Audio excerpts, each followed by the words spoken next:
A beautiful young mother mysteriously vanishes in the middle of the night. Diana didn't have any enemies. Her worried family wonders where on earth Diana could be. Not one person has heard anything from Diana. That just is not right.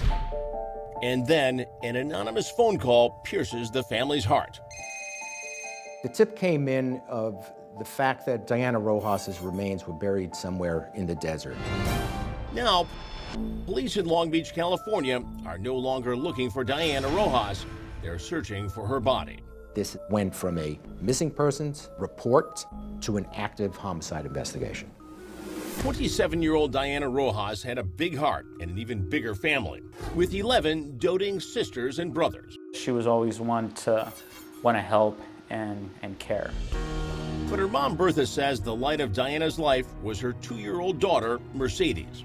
Her daughter was her world. She didn't love her daughter, she adored her. According to Detective Mark Beagle, just about the only person Diana ever had any trouble with was her estranged husband, Americo Rojas.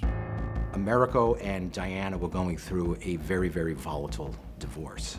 Americo was a combat engineer with the 58th Cavalry stationed at Fort Irwin in the desert about 160 miles outside of Long Beach. His job? Operating big diggers and bulldozers. There was also a custody issue in regards to Mercedes.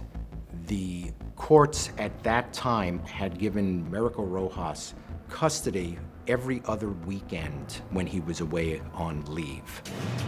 Diana's mom says her daughter was terrified every time Americo took little Mercedes.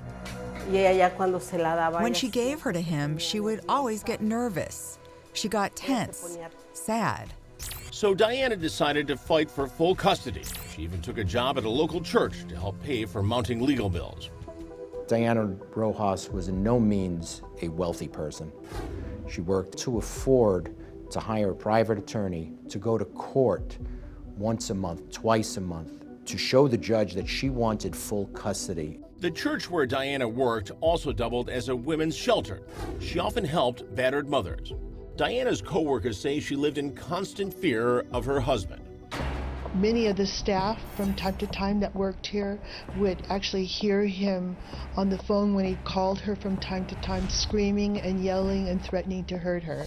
She had once told us that he had broken her arm and that she had a restraining order against him.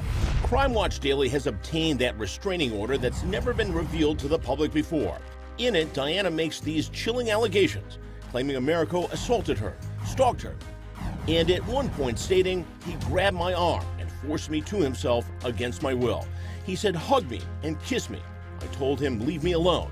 I don't want anything to do with you." She also claimed he had a history of violence and drunkenness. He owns 3 firearms. Because he is a violent and angry man, I am fearful for my life and the life of my 2-year-old daughter. Americo has never been charged with any crime related to the alleged abuse in the restraining order. But Diana's love life seemed to be getting better. She'd fallen head over heels for a man she met at the church where she worked, David Howard, who happened to be the pastor's son. My son David was deeply in love with Diane. I sincerely believe they would have been married had this not happened. What happened on that Friday night now haunts the pastor's son. Diana was ordered to turn over little Mercedes to her dad for his court-appointed weekend visitation. As part of their living arrangement, Americo paid for 2 condos inside this complex, one for Diana and Mercedes, the other he shared with his sister when he was on leave from the Army. At around 7 p.m., Diana walked across the courtyard and handed Mercedes over to Americo. Bertha says her daughter was more upset that night than usual. I told her, "Daughter, everything is going to be okay." I didn't think that that would be the last time I saw my daughter. According to police, Diana then had a date with David. The pastor's son tells police he left Diana's condo around midnight after she fell asleep on the sofa. He says he vividly remembers locking the door behind him. It's the last time anyone ever sees Diana Rojas. I remember being at home, asleep in my bedroom, and I hear commotion. And it's David, and he's saying that Diana is nowhere to be seen, and she didn't show up to work. Police search Diana's apartment. They find a small amount of Diana's blood on the sofa and something very bizarre. A bandana soaked in what cops believe to be urine. Adding to the mystery, there was no forced entry, and Diana's black pickup truck is also missing. The investigators on scene that day conclude the young mom simply took off. The detective working the case now is puzzled by that. I just don't buy it. Detective Beagle doesn't believe Diana left that night of her own free will. All of the people that we've contacted, everybody says that she would not have just walked away from Mercedes and left her behind. And something else didn't add up. It's what happened to the car. The car leaves a paper trail, and it has not been seen, not a scent of it at all.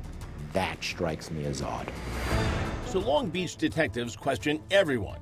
The boyfriend, David Howard, was spoken to, along with Diana Rojas's husband, or ex-husband, America Rojas, along with various other co-workers. And each of them accounted for their whereabouts at the time she went missing. Every single person has an alibi. And with that, Diana's case sadly goes ice cold. It's kind of hard to keep hope, but you just pray to God and believe that one day we'll get closure. Then not days, not weeks, but years later, an anonymous tip from a male caller turns this cold case desert hot. They said it's homicide, and they said her body may be buried in the desert somewhere. Up next, the detective calls in his own cavalry, the kind that can find a body in a pickup truck buried in the Mojave Desert. Looking at this, I mean, she could have been buried anywhere. It is a needle in the haystack.